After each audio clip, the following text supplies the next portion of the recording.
नहीं। अच्छा, सोचो तो कोई ऐसा रिश्तेदार का नाम बताओ तो, कोई रिलेटिव होगे ना। चाची, कैसे रिलेटिव बने? चाचा से शादी हुई होगी, भाभी भैया से शादी हुई होगी। यानी अगर मैं मान लूं कि एक कोई ऐसा बंदा है जिसका जन्म हुआ, उसके मम्मी पापा कहीं ना एक्सीडेंट, पुराना फिल्म की तरह। अब एक क्या किया, किसी तरह अपने आप को बड़ा किया, पढ़ाई लिखाई करके बहुत अच्छा जॉब कर लिया।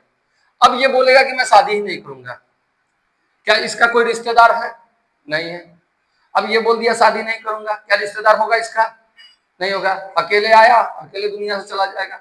अरे हाँ ना बोलो। लेकिन उसने एक साउथी फिल्म की लड़की एक्स से शादी कर ली।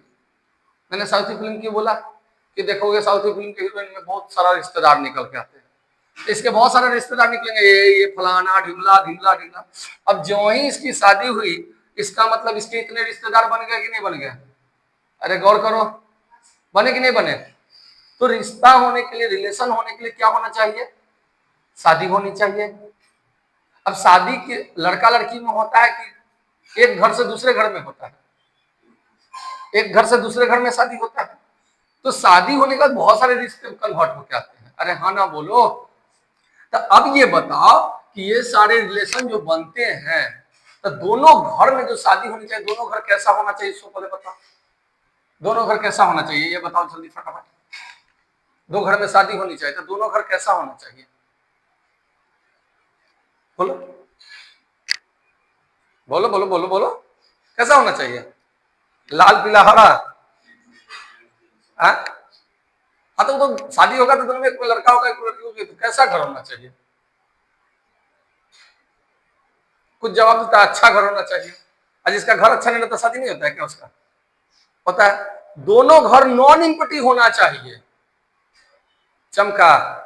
अब मान लो तुम्हारे घर में किसी की शादी करना है, तो किसी खंडहर में जहाँ कोई नहीं है वहां जाकर कहोगे हमको भैया को शादी करना है, तो भाभी जो मिलेगी चूड़ा ले मिलेगी, ऐसे करके आएगी।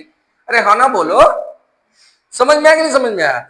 अब जब रिलेशन को छोड़ दो, हम शादी की बात करते हैं कैसे है।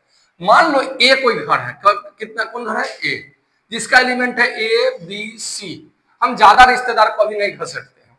मैं समझता हूं ए क्या है? लड़का है। बी क्या है? लड़का का बाप है। सी क्या है? लड़का की माँ है। अरे हाँ या ना बोलो। अच्छा, बी कोई घर है जिसका एलिमेंट कौन है? X y z. कष्ट वाली बात। एक्स लड़की है, ये लड़की का बाप, ये लड़की की माँ। कष्ट वाली बात।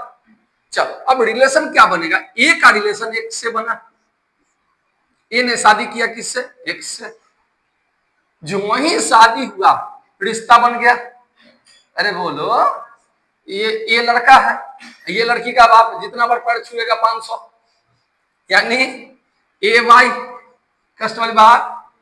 ये सासू माँ हो गई, माता जी, कुछ देता जी। ए जेड से भी रिलेशन बन जाएगा। उसी तरह लड़का का बाप का रिलेशन भी तो उसकी पत्नी से हो जाएगा, ससुर बहू का, यानी बी एक्स भी बना। अरे हाँ या ना बोलो। उसके बाद बी वाई भी बना।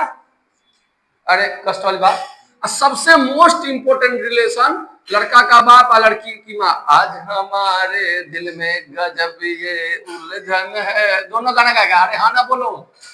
सामने समधन है। कष्ट वाली बात, कोई दर्द। अब एक रिश्ता सबसे इंपॉर्टेंट बन रहा है, जो शुरू में तो बड़ा अच्छा लगता है लेकिन बाद में बहुत लड़ाई होता है सास बहू में, यानी सी एक्स। कष्ट वाली बात। यही लड़ाई दिखा दिखा के तो टीवी पर कितना सीरियल चल गया, चमक गया, टीआरपी बढ़ा लिया। फिर ट्विन सी वाई और सी जेड। कष्ट वाली बात। अरे हाँ ना बोलो। जो ये इस तरह का रिलेशन बना, इसको किसी महान सज्जन व्यक्ति ने कहा कि ए क्रॉस बी, यानी इसको कहा कार्टेशियन प्रोडक्ट। क्या कहा? Cartesian product. कोई कष्ट वाली बात? कोई दिक्कत नहीं। इसी से ए क्रॉस बी में निकला। उस दिन दुनिया में कहा गया कि ए क्रॉस बी बराबर क्या होता है? ए क्रॉस बी बराबर कहा जाता है x y such that every x belongs to A and every y belongs to B. अच्छा सर, इसका क्या मतलब हो गया? मैंने कहा कि जो पहला एलिमेंट होगा, फर्स्ट एलिमेंट, वो ए का होना चाहिए। सेकंड एलिमेंट किसका होना चाहिए? बी का होना चाहिए। समझ में आया कि नहीं समझ में आया? ऐसा क्यों सर, ऐसा क्यों? आप जब रिलेशन पढ़ाते इसका भी कोई लॉजिक होगा। मैंने कहा आप गौर करना, जब आप पापा के घर पर रहोगे ना, तो आपके पापा आपके मामा को उल्टा सीधा बोलते रहेंगे, है तुम्हारा तेरा मामा क्या बोलेगा, वो तो झूठा है, वो तो चोर है, ऐसा बोलते रहेंगे। समझ में आया कि नहीं समझ में आया? यानी अगर आप पापा के घर में है तो राज किसका चल रहा है? पापा का। समझ में आना? अरे यार नहीं चमका। लेकिन गलती से तुम नानी के घर चले जाओ, उस दिन तेरा मामा क्या बोलेगा? तेरा बाप बोलेगा मेरे सामने तेरा बाप तो बेकार है, वो हिम्मत है बोलने का। यानी उस दिन राज किसका आ जाएगा? एक्स ए। चमका बात? चमका बात? मतलब घर में जो पहले है उसका राज पहले चलेगा। नहीं चमका? एक्स ए, एक्स बी, एक्स सी ना, वाई ए, वाई बी। यानी क्लियर सी बात है, जो पहले उसका राज। समझ में आया? इसी को कहते हैं कार्टेशियन प्रोडक्ट। क्लियर? क्या कहते हैं? Cartesian product.